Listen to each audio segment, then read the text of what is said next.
Hello everybody and welcome back for another episode of Indie Impressions. My name is Nick and today we're going to be checking out something called Deadland by developer Boaheck. This is another game from the LD30 competition and it is a first-person puzzle, adventure, exploration, almost point-and-click style game, but sort of broken down to a much smaller implementation of such an idea, and it's actually really well done.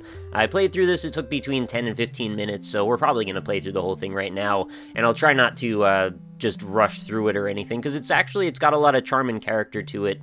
And the big focus here and the premise is that we can actually shift between the world of the living and the world of the dead. So we've actually got to interact with those two, quote, connected worlds to try and bring harmony back to the residents of this locality.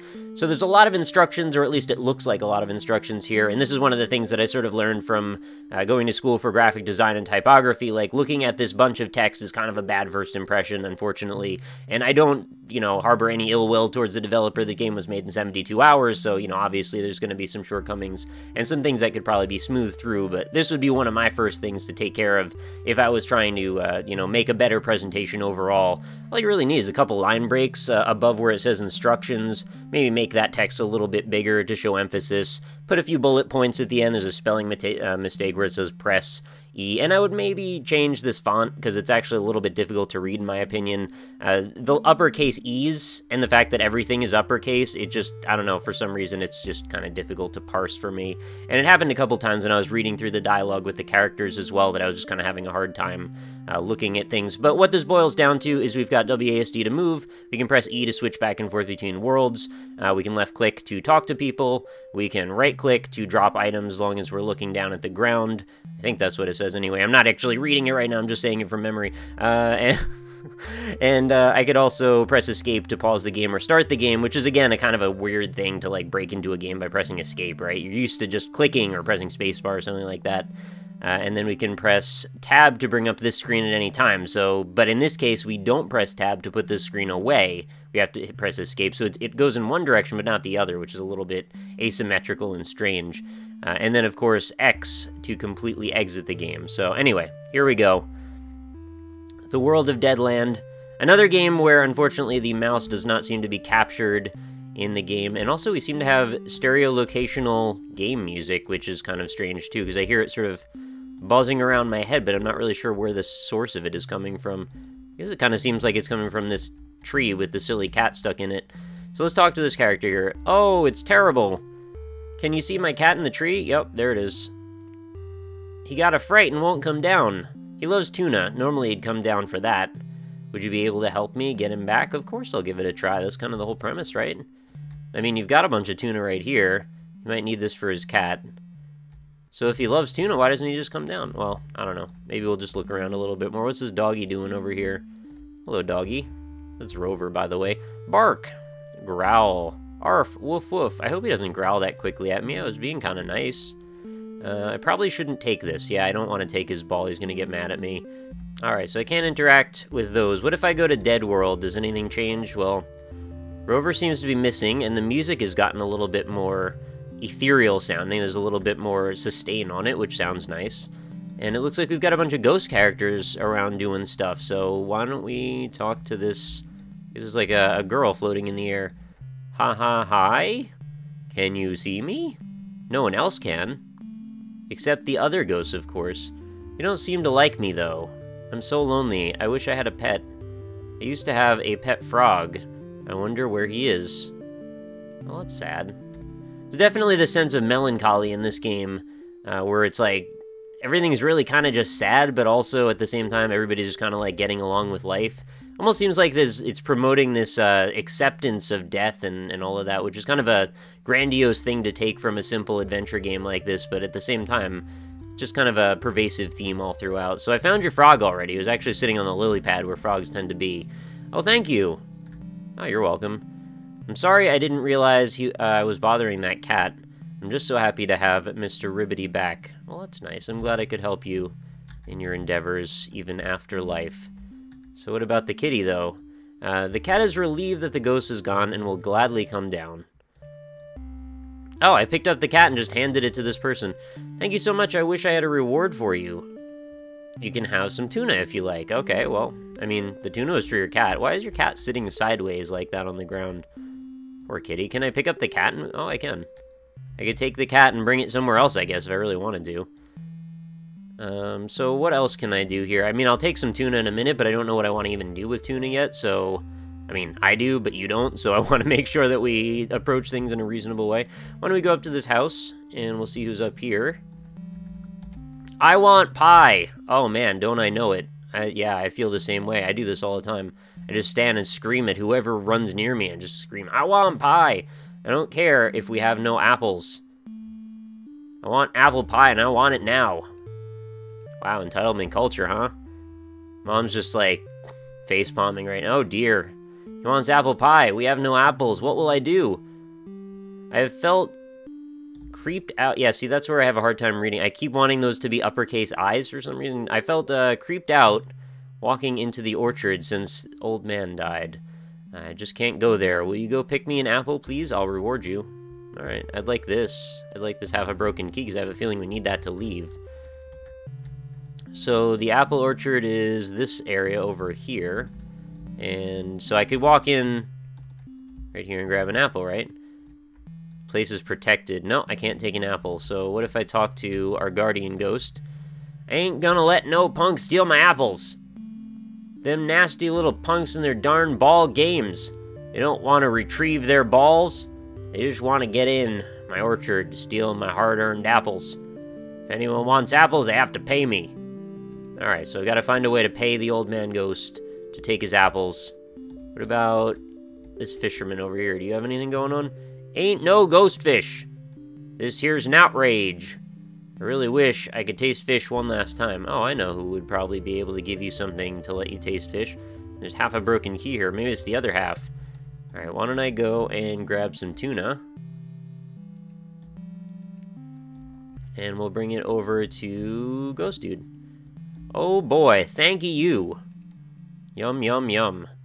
I didn't know I could, like, bring things from one realm to the other. I mean, that'd be a real fancy skill to have in reality, wouldn't it? Take things across ethereal planes and just give ghosts presents.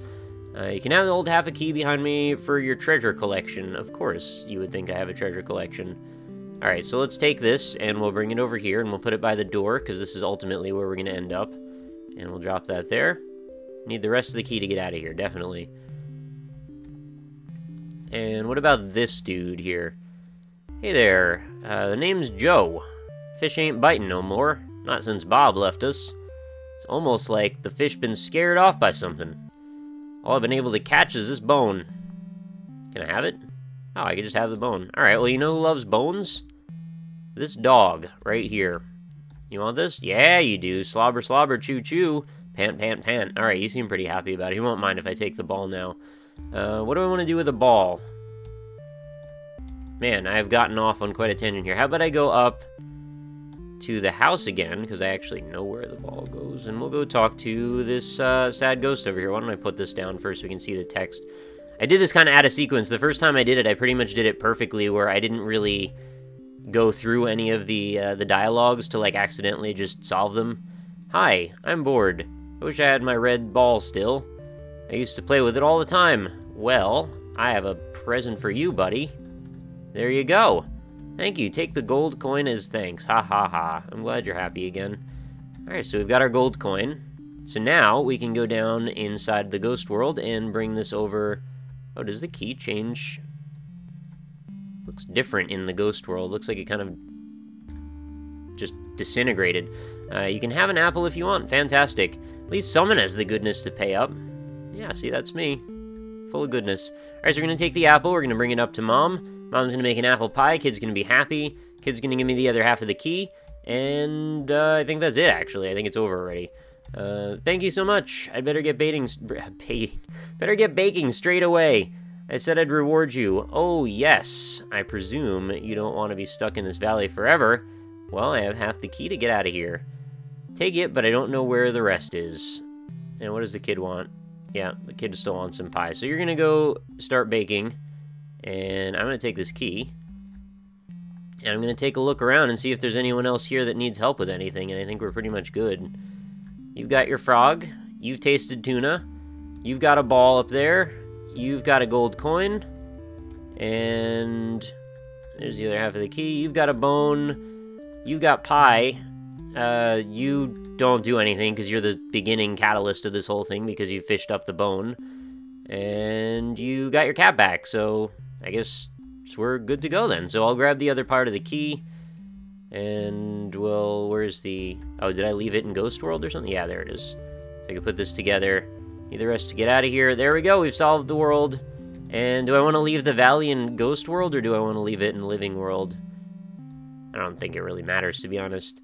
By the way, I didn't really talk at all about the art style to this game. It's super simple, really minimalistic, but really nice as well. They don't need to do much with the animations to just have it be enough for emphasis.